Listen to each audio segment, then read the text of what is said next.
شوهر و مادر شوهرم اعتیاد داشتن و برای اینکه بهشون چیزی نگم منم معتاد کردم.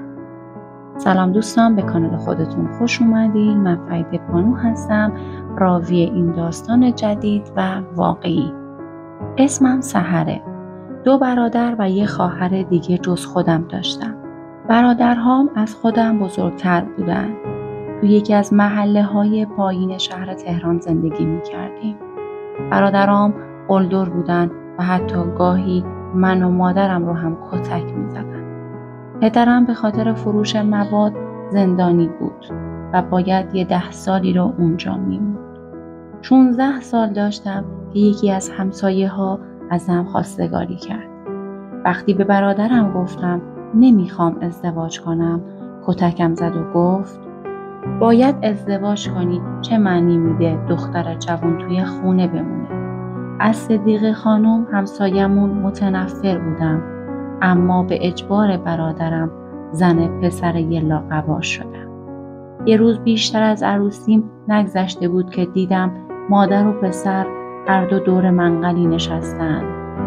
مادر شوهرم خندید و گفت بیا تو هم دکان بگیر، نمیدونی به کجا میبرد و چه حالا هوای خوبی بهت میده.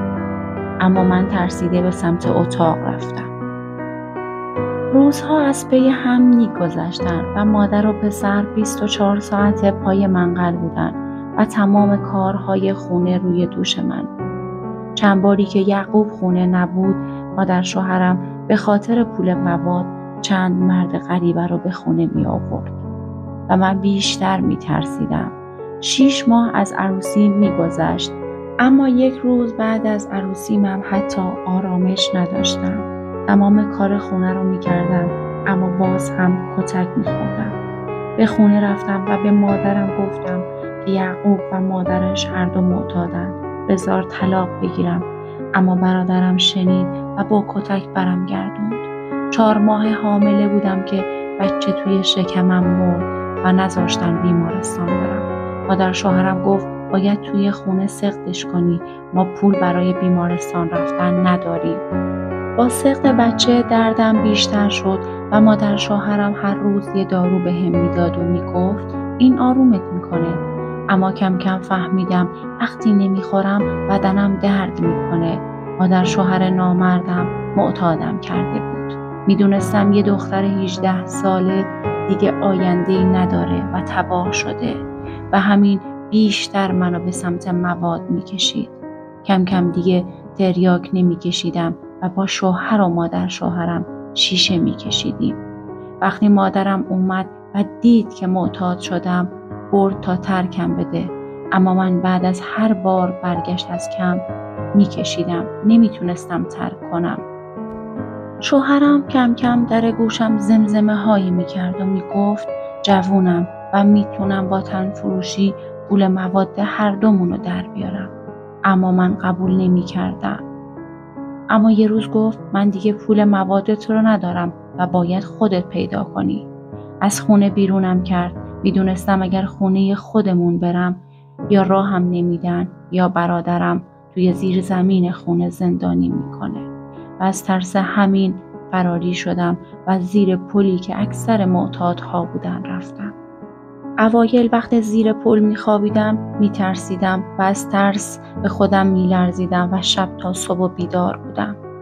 هیچ پولی نداشتم و برای اینکه بتونم موادی بخرم گدایی میکردم. بیشتر از 3 ماه بود که از کسی خبر نداشتم و زیر همون پل زندگی میکردم. روزها سر 4 راه گدایی میکردم و شبها پولم رو مواد میخریدم و میکشیدم. یه روز که هوا تاریک شده بود و هنوز پول موادم رو نتونسته بودم جور کنم، یه ماشین از این گرونا که نمیدونستم چیه جلوی پام نگه داشت و گفت اگه پول خوبی برای موادت میخوای بیا بالا. ترسیدم و قدمی به عقب برداشتم که گفت به نفعت با من بیای تا به خاطر مواد مجبور نباشی تا صبح با چند نفر باشی. وسوسه مواد مجبورم کرد تا به سمت ماشینش برم و روی صندلی عقب بشینم. ماشینش بوی خوبی میداد مرد جوان و زیبایی بود. نگاه ازش گرفتم که گفت چند وقت اعتیاد پیدا کردی؟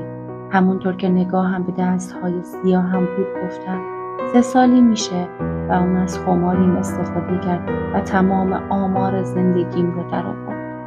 با ماشین وارد حیاتی شد. از ماشین پیاده شدم و دنبالش راه افتادم. در خونه‌ای رو باز کرد. نگاهم به چند تا دختر و یه زن افتاد.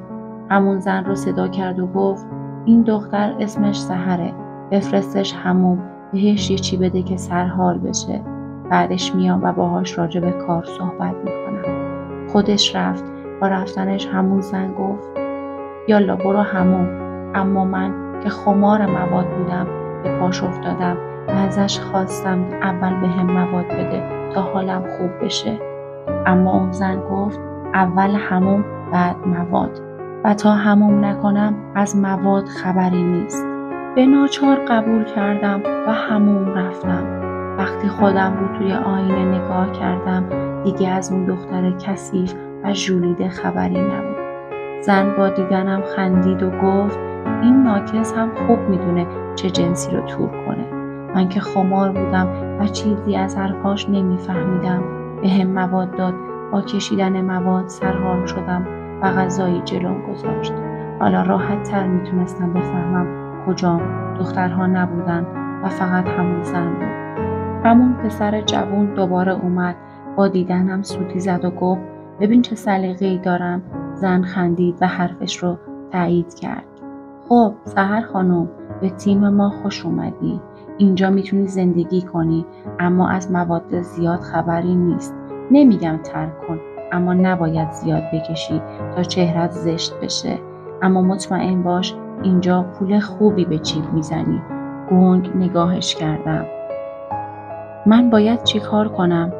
هیچی. ورزش میکنی، غذای خوب میخوری و فقط هفته 1 بار با یه مرد خوشگل خوش میگذرونی.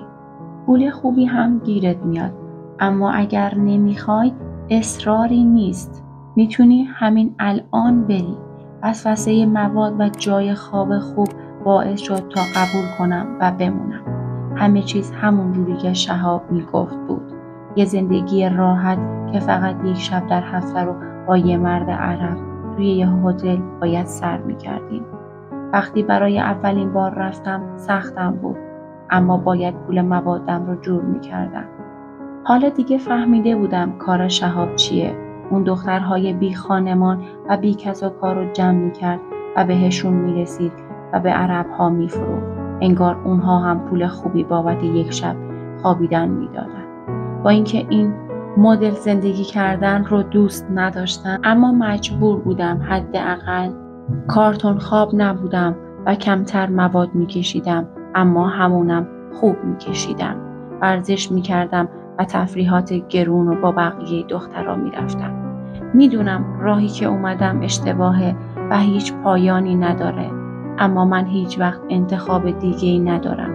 با اینکه بعضی از اون مردها با ما مثل حیوان رفتار میکنن و با بدنی زخمی به خونه میایم اما ما مجبور به تن فروشی برای موادی که بهش وابسته شدیم.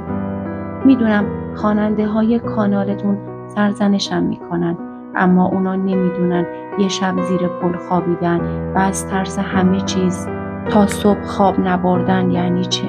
شاید اگر منم یه خانواده خوب و درست حسابی داشتم تو سن 22 سالگی یه زن خراب و معتاد نبودم که مجبور به تن فروشی بشم.